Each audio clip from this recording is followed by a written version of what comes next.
হচ্ছে সূর্যের আলোকে হচ্ছে মিররের মাধ্যমে এক জায়গায় কনসেন্ট্রেট করা, যার মাধ্যমে আমরা যা হিট পাবো সেই হিটটা সল্টের হচ্ছে কোল্ড সল্ট ট্যাঙ্ক থেকে মাথায় পাঠাবো, যেটা উত্তপ্ত হয়ে হট সল্ট ট্যাঙ্কে আসবে। আর যেটা আপনার স্টিম জেনারেটরের মধ্যে দিয়ে যখন পাস করব, তখন ওর থেকে যে স্টিমটা তৈরি হবে তার মাধ্যমে আমরা টারবাইন পাবো।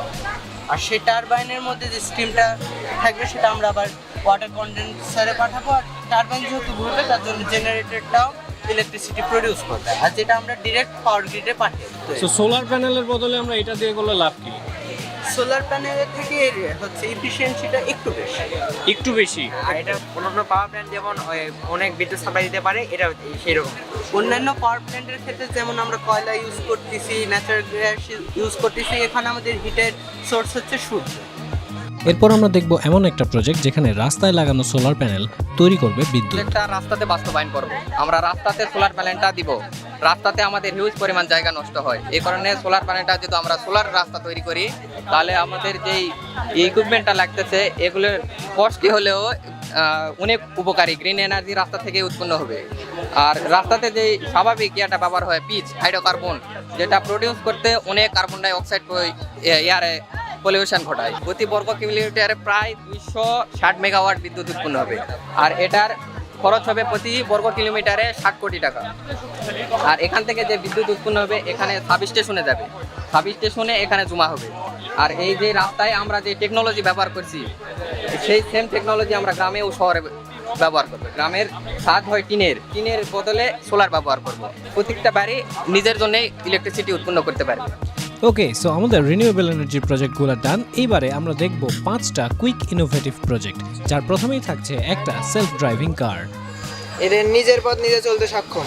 মানে এটাতে প্রোগ্রামিং করা আছে এইভাবে, আলট্রাসনিক সেন্সরের সামনে যদি কিছু আসে, এটার তেজস্ক্রিয় রশ্মির সাহায্যে বুঝতে পারে যে কিছু আসছে, তারপর সে ডাইরেকশন নিজে নিজে চেঞ্জ করে এবং মানে সামনে অবস্ট্যাকল থাকলে সেটাকে করবে। হ্যাঁ, আচ্ছা আচ্ছা, নাইস। আর এটাতে প্রোগ্রামিং যদি এমনভাবে করা হয় যে মানে যুদ্ধক্ষেত্রে কোনো মানে যেটা ড্রোন দিয়ে করতে পারে, দুর্গম রাস্তায় এটা করা যেতে পারে, যে এত কিলোমিটার সামনে গিয়ে বামে বা ডানে যাওয়ার পরে এটা মানে গ্রেনেডটা ছেড়ে দিয়ে আসতে পারে, এরকম ধরনের করা যেতে পারে।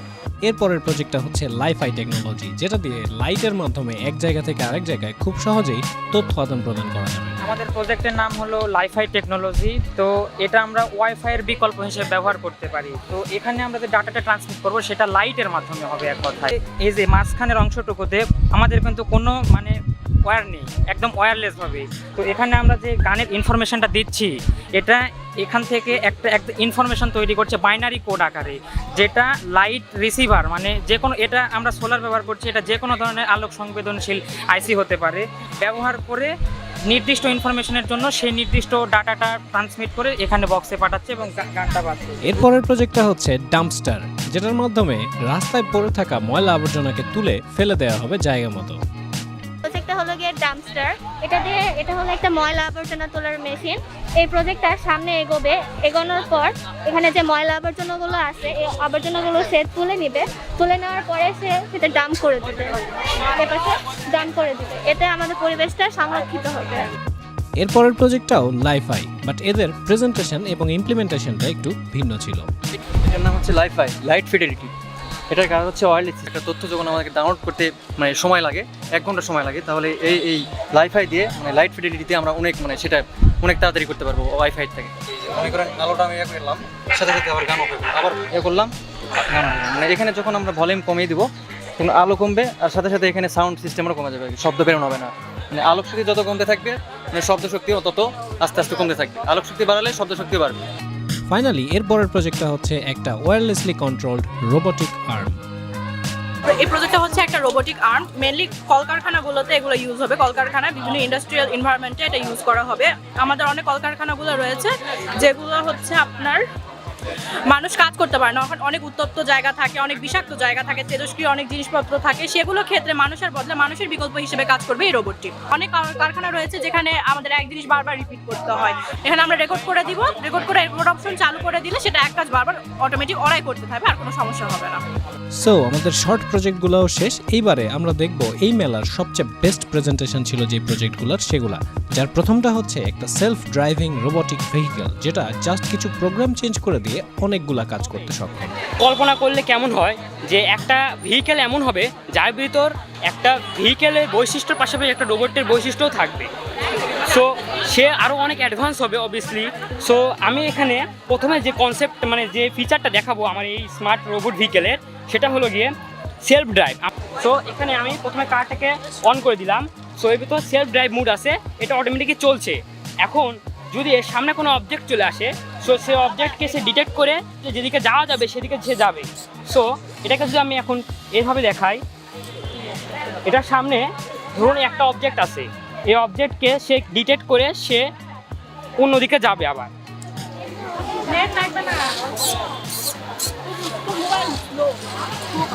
এক্ষেত্রে যেটা দেখা গেল সেটা এই অবজেক্টকে সে ডিটেক্ট করার পর সে থেমে যাওয়ার পর সে তার সেন্সর দ্বারা, এখানে আমি ইউজ করেছি আল্ট্রাসনিক সেন্সর দিয়ে সে লেফটের এবং রাইটের ডিস্টেন্স মেজার করে সেটার মাধ্যমে সে যেদিকে ডিস্টেন্সটা কম পেয়েছে সেদিকে আবার মুভ করেছে।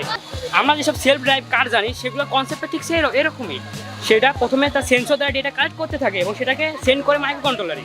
এখানে আমি ইউজ করেছি মাইক্রো কন্ট্রোলার হিসেবে আর্ডিনো ইনো, এবং এখানে মোটর ড্রাইভার হিসেবে আছে L29 3D মোটর ড্রাইভার। আর এটা একটা সম্পূর্ণ ইলেকট্রিক্যাল ভেহিকেল, এতে পরিবেশ দূষণের কোনো সম্ভাবনা নাই। এবার এছাড়াও এখানে সোলার ইউজ করা হয়েছে, আপনারা হয়তো দেখতে পাচ্ছেন এখানে সোলারে আমি এই যে নিচে এখানে একটা বাল্ব জ্বলছে। তো আমি যদি সোলারটাকে ঢেকে দিই তাহলে বাল্বটা বন্ধ হয়ে যাচ্ছে, আবার জ্বলছে।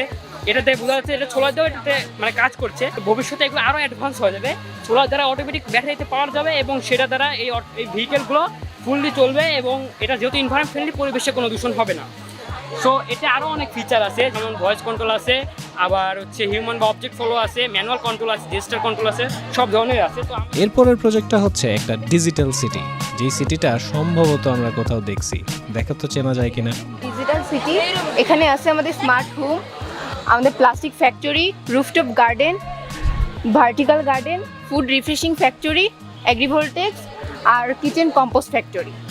স্মার্ট হোম হচ্ছে আমরা যদি এমার্জেন্সিতে হঠাৎ করে বাইরে চলে যাই তখন আমাদের দরজা জানালা আমরা এটা ফোনের মাধ্যমে কন্ট্রোল করে খুলতে পারবো, বন্ধ করতে পারবো। এটা আমাদের প্লাস্টিক ফ্যাক্টরি। আমাদের বাসা বাড়িতে দুই ধরনের ময়লা আবর্জনা জমা হয়, প্লাস্টিক যেগুলো আমাদের অপচনশীল দ্রব্য, আবার পচনশীল দ্রব্য যেগুলো ফলমূলের খোসা, শাকসবজির এইগুলো।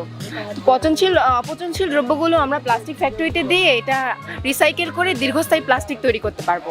আর পচনশীল দ্রব্য যেগুলো ফলমূলের বা শাকসবজির ময়লা আবর্জনা খোসা, এগুলো আমরা কিচেন কম্পোস্ট ফ্যাক্টরিতে দিব। এখানে জৈব সার উৎপাদন হবে, যেগুলো আমরা আমাদের এগ্রিভোল্টেক্স এখানে সার হিসেবে ব্যবহার করতে পারবো। সৌরবিদ্যুতের মাধ্যমে সূর্যের যে অতিরিক্ত তাপ, এইটার মাধ্যমে বিদ্যুৎ উৎপাদন করা সম্ভব হবে, যার মাধ্যমে আমরা 20-25 বছর আমরা বিদ্যুৎ কাজে লাগাতেও পারবো। আর অতিরিক্ত তাপমাত্রার কারণে ফসল নষ্ট হওয়ার একটা সম্ভাবনা থাকে বা তাপ শোষণ করতে পারে না, সেক্ষেত্রে ওইটা কিছু ছায়া পড়লে ওইটা তাপ শোষণ করতেও পারে, আবার এদিকে বিদ্যুৎ উৎপাদন করাও সহজ হয়। এটা আমাদের ভার্টিক্যাল গার্ডেন। এখন তো আমাদের শহরে জায়গা অনেক কম, আর এই ভার্টিক্যাল গার্ডেনটা আমরা অনেক অল্প জায়গাতে করতে পারবো। ধরেন এতটুকু জায়গার মধ্যে আমরা ভার্টিক্যাল গার্ডেন করতে পারবো। এগুলোর জন্য মাটিও প্রয়োজন হবে না, পাইপের মধ্যে শিকড়গুলো দিব, আর আমরা মাঝে মাঝে এখানে পুষ্টিদ্রব্য দিতে হবে। এই অল্প জায়গার মধ্যে হবে, আর এটার খরচও অনেক অল্প। আমরা 5-6 হাজারের মধ্যে ভালো একটা ভার্টিক্যাল গার্ডেন তৈরি করতে পারবো। আচ্ছা, ঘটনা হচ্ছে এই প্রজেক্টটা অনেক বেশি চেনা লাগে। কেন চেনা লাগে? এখন প্রজেক্ট তো চেনা লাগতেই পারে। আমাদের এখানে তো কোনো কিছুই নতুন না, সবকিছুই অনেকটা পুরনো, কিন্তু আমরা বারবার এটা আপনাদের সামনে তুলে ধরতেছি যাতে এই জিনিসগুলো কাজে